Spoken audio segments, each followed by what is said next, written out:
Assalamualaikum warahmatullahi wabarakatuh. Perkenalkan kami dari kelompok 6 yang beranggotakan Vika Fatmasari, NIM 189, Hana Fadila Saputro, NIM 203, Devi Slawat Indrayani, NIM 207, Ivana Sakti Dewi, NIM 214, Muhammad Abdul Ghani, NIM 218, ingin mempresentasikan hasil diskusi kelompok kami tentang nasi wal mansyut. Materi pertama akan dibacakan oleh teman saya. Pengertian nasih wal mansuh. Secara etimologis, nasih berarti al-izala atau menghilangkan dan al-naklu atau mengutip. Sedangkan mansuh berasal dari kata penggantian atau tabdil, pengubahan atau tahwil, dan pemindahan atau naklu. Nasih diartikan sebagai sesuatu yang menghilangkan, menggantikan, mengubah, dan memindahkan. Sedangkan mansuh diartikan sebagai sesuatu yang dihilangkan, diganti, diubah, dan dipindahkan. Sedangkan secara istilah, para ulama mendefinisikan nasih dalam pengertian sama dengan raf'u al-hukum asyari bi al-kitab asyari, yaitu menghapus hukum syarok dengan kitab syarok pula, atau raf'u al-hukum bi al-dalil asyari, atau menghapus hukum syarok dengan dalil syarok yang lain.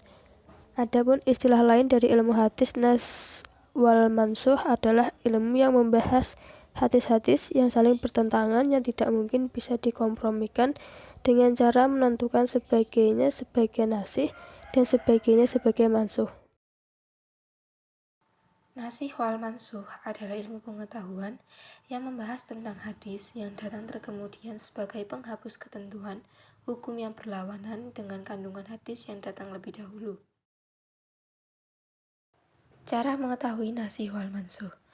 Nasih dan mansuh dalam hadis dapat diketahui dengan salah satu dari beberapa hal berikut ini, yaitu pernyataan dari Rasul, perkataan sahabat, mengetahui sejarah, dan juga ijma ulama. Syarat-syarat nasakh. Berikut adalah beberapa syarat sah nasakh. Yang pertama, adanya mansuh, yang dihapus. Dengan syarat bahwa hukum yang dihapus itu adalah berupa hukum syarok yang bersifat amali, tidak terikat, atau dibatasi dengan waktu tertentu. Yang kedua, adanya mansuh bih, atau yang digunakan untuk menghapus. Dengan syarat datangnya dari syari'i, yaitu Rasulullah Shallallahu Alaihi Wasallam. Yang ketiga, adanya nasih, yaitu yang berhak menghapus. Dalam kaitan ini, yaitu Rasulullah Shallallahu Alaihi Wasallam. Yang keempat, adanya mansuh anhu atau mansuh minhu, yaitu arah hukum yang dihapus. Itu adalah orang-orang yang sudah akil balik atau mukhalaf. Sedangkan Abdul Azim Al-Zarqani mengemukakan bahwa nasakh baru dapat dilakukan apabila yang pertama, adanya dua hukum yang saling bertolak belakang dan tidak dapat dikompromikan, serta tidak diamalkan secara sekaligus dalam segala segi. Yang kedua, ketentuan hukum syarok yang berlaku menghapus datangnya belakangan daripada ketetapan hukum syarok yang diangkat atau dihapus. Yang ketiga, harus diketahui secara meyakinkan berurutan penukilan hadis-hadis tersebut, sehingga yang lebih dahulu dinukilkan ditetapkan sebagai mansuh dan yang dinukilkan kemudahannya sebagai nasih. Pembagian mansukh dan macam-macam nasikh. Nas Al-Quran dengan Al-Quran.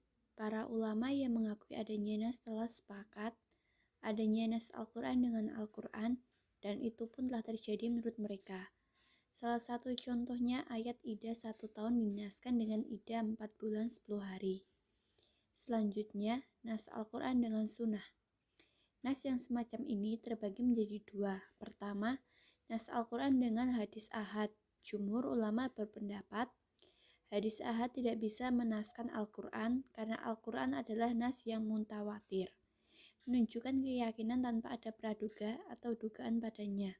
Sedangkan hadis ahad adalah nas yang bersifat zani dan tidak sah pula menghapus sesuatu yang sudah diketahui dengan sesuatu yang bersifat dugaan atau diduga. Lalu, nas sunnah dengan Al-Quran. Jumhur ulama membolehkan nas seperti ini.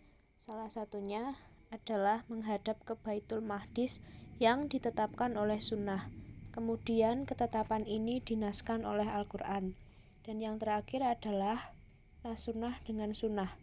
Sunnah macam ini terbagi pada 4 macam, yaitu nas-sunnah mutawatir dengan sunnah mutawatir, nas-sunnah ahad dengan sunnah ahad, nas-sunnah ahad dengan sunnah mutawatir, dan nas-sunnah mutawatir dengan sunnah ahad.